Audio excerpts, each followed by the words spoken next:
question we get a lot today is, what is Bitcoin? Bitcoin is the world's first successful decentralized cryptocurrency and payment system launched in 2009 by a mysterious creator known as Satoshi Nakamoto. The term cryptocurrency denotes a digital asset in which transactions are secured and verified through cryptography, which is a scientific practice of encoding and decoding data. Those transactions are often stored on computers distributed all over the world through a distributed ledger technology called the blockchain, which we can consider to be the internet of money. Bitcoin can be described as an internet currency as it shares many characteristics with the World Wide Web. None of the traditional aspects of currency such as physicality and single ownership apply to Bitcoin. Instead, Bitcoin exists solely in digital form and is not controlled by anyone or any person or institution. Furthermore, anyone with an internet connection can access Bitcoin, and transactions are 24/7. Users can easily send Bitcoin to one another without the need for a bank. Bitcoin can be subdivided into smaller units called Satoshis, up to 8 decimal places, and it can be used for payments. But it is also seen as a store of value like gold. This is because the price of a single Bitcoin has increased significantly since inception, from less than a cent to tens of thousands of dollars. When discussed as a market asset, Bitcoin is represented by the ticker symbol BTC. The decentralized nature of cryptocurrency is one of the defining characteristics and is a significant factor in its popularity. Cryptocurrency is not a subject to the whims of central bankers or government officials and is instead controlled by the code that its creators write. This means that it can be more resistant to manipulation and more resilient to censorship than traditional currencies. Bitcoin was designed so that users could exchange value directly with each other through a peer-to-peer network. This type of network allows all users to have equal power and be connected directly to each other without a central server or intermediary company. This allows data to be shared and stored, or Bitcoin payments to be sent out and received seamlessly between parties. It was first conceptualized Bitcoin as a substitute for conventional currency, with the objective of it to one day become a universally accepted legal tender so that it can be used to buy goods and services. Nonetheless, Bitcoin's usefulness for payments has been hindered to some extent by its price volatility.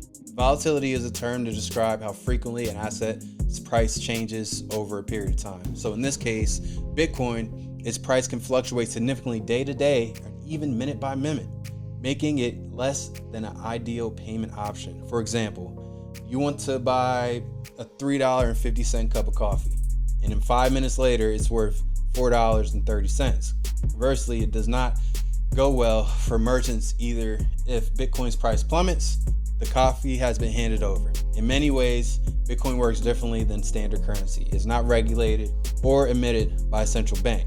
It's limited supply, which means new Bitcoin cannot be created at will, and its value not set by any unusual economic factors. These distinctions are crucial to understanding Bitcoin. So, with that being said, the computers in the Bitcoin network use a process called proof of work. Proof of work is used to validate transactions and secure the network. Proof of work is the first and most common type of consensus mechanism used for cryptocurrencies. That is really what runs on blockchains. There are others, most notably proof of stake, which tends to consume less overall computing power, which in turn consumes less energy. The proof of work algorithm used by most cryptocurrencies provide an incentive for network contributors known as miners to dedicate their computing power to discovering new blocks. This process typically takes about 10 minutes, and only those miners who have proven their commitment to the network through this process can validate new transactions. The Bitcoin network employs a coin distribution strategy referred to as Bitcoin halving that reduces the amount of Bitcoin distributed to miners over time. This gradual decrease in the supply of new Bitcoin supports the asset's price by aligning with fundamental principles of supply and demand. This halving is anticipated to take place in 2024 and will result in a reduction of block rewards to 3.125 Bitcoin. This will continue until all coins are mined. Today, there are over 18.7 million Bitcoin in circulation. There are just 2.25 million Bitcoin left to enter circulation. However, taking into consideration the halving principle and other network factors like mining difficulty, it is estimated that the last Bitcoin will be mined sometime around the year 2140.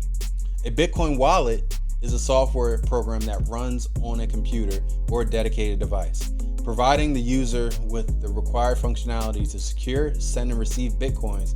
It is important to note that these Bitcoins are not stored in the wallet. Instead, the wallet stores the cryptographic keys, which are essentially passwords that prove ownership of a certain amount of Bitcoin on the Bitcoin network. Anytime a Bitcoin transaction is executed, the ownership of the Bitcoin transfers from the sender to the recipient. The network designates the recipient keys as the password for accessing the Bitcoin. Hope you all get a better understanding of what Bitcoin is, and you keep moving forward in everything that you do, and we'll see you soon.